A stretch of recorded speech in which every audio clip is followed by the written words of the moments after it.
তাআলা রব্বুল আলামিন সরাসরি নিষেধ করেছেন। আল্লাহ তাআলা রব্বুল আলামিন বলেন, ইয়া আইয়ুহাল্লাযীনা আমানু লা তাখুনুল্লাহি ওয়ার রাসূলা ওয়া তাখুনু আমানাতিকুম ওয়া আনতুম তা'লামুন।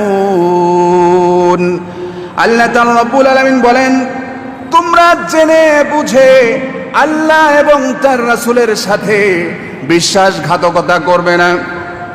আল্লাহ তাআলা রব্বুল আলামিন সূরাতুল আনফালের ২৭ নম্বর আয়াতে বলেন, তোমরা জেনে বুঝে আল্লাহ এবং তার রাসূলের সাথে বিশ্বাসঘাতকতা করবে না, নাফরমানি করবে না।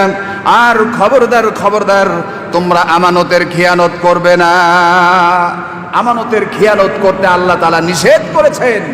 কিন্তু আজকে আমরা মুসলমান হিসেবে দাবি করি, অথচ আল্লাহর এই হুকুমকে লঙ্ঘন করে থাকি সব সময়। আমানত